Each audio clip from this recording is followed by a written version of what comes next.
Hi, this is Doug Mescar with the Strategos Group. To get to the point of district stimulus dollars, so the first thing to keep in mind is that these funds are actually referred to as the Elementary and Secondary School Emergency Relief Funds. And that's actually an acronym. ESSER is the acronym, so ESSER. So ESSER funds came in three tranches. The first one was from the CARES Act, which was from really March of 2020, right as the pandemic was, starting up. We didn't know a lot, et cetera, et cetera. ESSER 2, and by the way, CARES Act ESSER 1 was the smallest amount. It was about $13 billion. ESSER 2 came from the Coronavirus Response and Relief Supplemental Appropriations Act, or CRRSA. So that was a bigger tranche of money. That came in December of 2020. It's about $54 billion. This is all for K-12. The third tranche of money, which is more widely known, was from the American Rescue Plan. That came kind of March, April of 2021. And that was far and away the largest amount of funding, about $122 billion. So all three ESSER funds totaled almost $190 billion in funding from the US government to states and districts. Now, the money had to flow primarily to districts, and there's a couple of things to keep in mind. First, how the money flowed was 90% of the dollars that would go to a state had to go to local school districts. 10% could be held at the state level. The second point to keep in mind is that these dollars followed what's called the Title I formula. Now, Title I is part of the Every Student Succeeds Act, or ESSA. And that is the program that is designed to support the education. The stimulus dollars are not even. They're not evenly distributed. So the more poverty you have, the more stimulus funding you would receive. And obviously the opposite is true. The less poverty you have, the less stimulus funding you would receive. So it is true, some districts didn't get any stimulus funding. Some districts got very little, and some districts got a lot of money. And so primarily your big urban school districts got the most money. Now, the usage of funds has changed over time. So the first tranche of money, ESSER 1 from the CARES Act, was really meant to address safety, health, getting schools to some point of like, hey, can we even reopen for in-person instruction? Now, the second tranche of funds, ESSER 2, from the CRRSA bill, started to transition. So some of the money was used for reopening or staying open. Some of the money was used to start to address those immediate needs around social and emotional trauma that students may have experienced. How do we help kids get back to being in school after almost 2 years of being out, or longer in some cases? What's called learning loss broadly is a term that can also be called academic recovery, recovering lost instructional time, accelerating learning. So all of those sort of fall under the rubric of online learning during the pandemic wasn't that successful. And you're starting to see a lot of data now that shows that students lost a lot of ground while they were out of school, learning remotely. And so as we talk about ESSER 2, those dollars really started to focus on, for example, tutoring. How do we put those immediate supports in place as students got back into school, full-time or part-time, et cetera?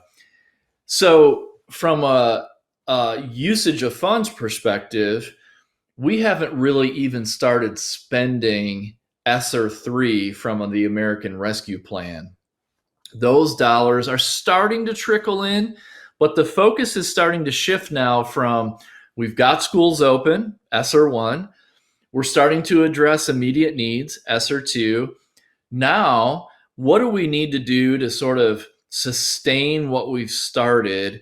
And also keep in mind that school districts weren't serving all kids that well before the pandemic. So, what you're hearing from the US Secretary of Education, Michael Cardona, repeatedly, along with other leaders, is we can't just use these funds to sort of set up the same exact school system that we had before the pandemic. So there's conversation around how do we transform? How do we innovate? We've had these gaps and they've been huge, right? Some of them are related to poverty. Some are related to just inequitable opportunity. And so let's not rebuild a system that recreates the conditions under which we've had these long-standing achievement gaps. So the ESSR 3, the American Rescue Plan Act, you're starting to hear conversation around, well, how do we transform? How do we innovate? And how do we sustain sort of this spending over the longer term, which is a really big issue. So in terms of where we're at with the spending, so each sort of ESSR fund, okay, has a deadline. And now I'm going to get a little bit technical here, so stick with me. So there are sort of two things to keep in mind in terms of using these funds. One is obligating the funds, and an obligation essentially means you have a contract in place to spend the dollars. It doesn't actually mean that they've been spent. And so that is called liquidation, where the dollars have actually left the account, right? The money's gone. And so each of the funds, ESSR 1, 2, and 3, have an obligation deadline, a deadline in which you have to have a plan, a contract in place to use the dollars. And that is September 30th of this year, of 2022. We actually just passed that deadline for the CARES Act for ESSR 1. Remember, that's the smallest amount of funding. Then you've got a September 30th of 2023 for ESSR 2. And then September 30th of 2024 for the American Rescue Plan ESSR 3, which is 2 years away, right? And that's obligation. Now, you have additional time to liquidate. So school districts are spending down these dollars. Like take the CARES Act, for example. The latest data from the US Department of Education shows nationally that we've spent 93% of the CARES Act ESSR 1 money. But I just want to point out that each of these funds are in a different place. It's sort of first in, first out FIFO mentality. And the CARES Act deadline just passed for obligation, right? So it makes sense that those dollars are largely gone. So the next deadline, September 30th of 2023, is for ESSR 2, the CRRSA. Latest data would show 52% of those dollars are spent. Now, that meaning liquidated, actually spent. More of the funds are probably obligated, so there's contracts, plans in place for those dollars. It just doesn't show up in the data that we have available. Nonetheless, 52% of the money being spent means that there are $26 billion left to be spent from ESSR 2. So we have from now until January of 2024 to fully obligate and spend $26 billion. Sounds like a lot, right? Well, wait until we talk about ESSR 3.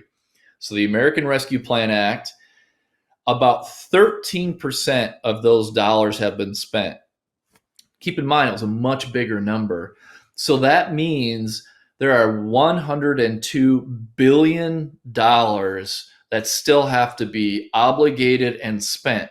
Now we have an additional year, but when you add ESSR 2 and ESSR 3 together, That puts us at about $128 billion over the next 2 years that need to be obligated and spent. That's a lot of money, right? That needs to be spent in a short period of time. And keep in mind, these are all dollars on top of regular federal appropriations for Title I mentioned before, for the Special Education Law, IDEA, the Individuals with Disabilities Education Act, and on top of state and local funds, which maybe not going forward, but over the last year or so have been pretty strong. So these monies are usually being looked at as on top of how much districts normally have. It's not like the recession that we had, the Great Recession of 2007-8. There was some stimulus money back then, but a lot of those dollars were used to backfill budgets, basically to make up for lost revenue from state and local sources. In most places, these dollars are not being used to backfill. They're additive, they're on top. So just something to keep in mind. So I talked about sort of the shifting priority for these funds. Nationally, what we're seeing is about a quarter of all of the ESSR funds, ESSR 1, 2, and 3, are being used for staffing related expenses. So that could mean teacher retention bonuses. It could also mean paying for salaries, which is a dangerous game to play because you're paying for recurring costs with one-time funds. And when these funds run out, you got to find where to pull the money from. So in some places, they are setting themselves up for some fiscal pain because they're using one-time funds for these recurring costs. But we have a huge staffing shortage, right? We've got lots of classrooms who either don't have teachers, don't have qualified teachers, et cetera. And so the natural inclination is we got to use these dollars for staff. About a quarter of the dollars are being used on facilities related expenses. Could be new construction, could be renovation, could be HVAC, right, to clean the air, et cetera. About another quarter of the dollars are being used on some form of academic recovery. Learning loss, accelerated learning, all those terms.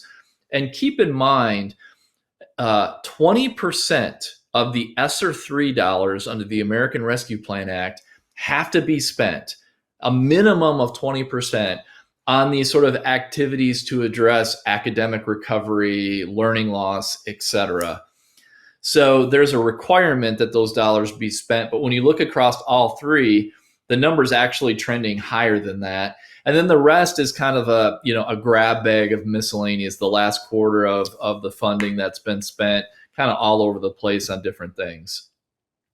So nationally, if you look again across all the states, about 30% of all the ESSR money has been spent when you add it all together. So remember, all three ESSR funds, about $190 billion, about 30% of that total has been spent. How are these funds being used beyond what I just described? So at the district level, right, we're seeing what I like to sort of talk about as 6 main priorities. So those comprehensive and holistic student needs. So addressing, their mental and sort of just that social and emotional aspect of helping students sort of cope with being back in school, all of those sort of supports for students that are not academic. And then, of course, the academic piece, which we've talked about. We've talked about infrastructure, construction, renovation. We've talked about the educators, also special populations. So special education students, English learners were really, it was very hard for them to do online learning. And so you do see sort of those populations in particular with specific focus. How do we get them back into school, back to a level of performance that we feel good about? And then a lot of data actually being spent on just understanding where we're at. So actionable data insights. There's been some data out there, some analysis of spending priorities, largely lines up with what I said. It's hard. It's kind of a moving target because needs change, right? And districts put plans in place, but they often will need to go back and amend those plans. So sometimes we have look back information. It's not always what they're doing on a go forward basis necessarily.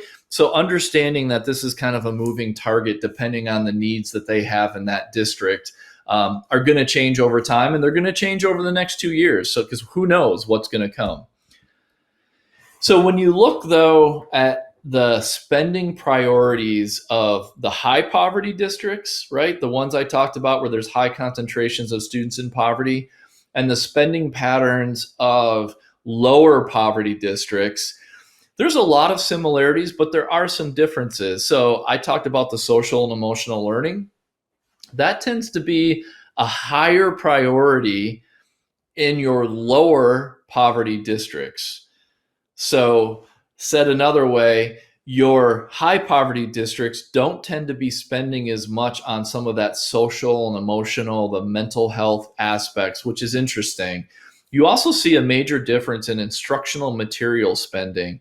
So, this is for curriculum, textbooks, etc. In high poverty districts, you see a much higher emphasis on instructional materials than you do in low poverty districts. However, when you talk about software, so ed tech, right, tends to be pretty consistent between high poverty and low poverty districts.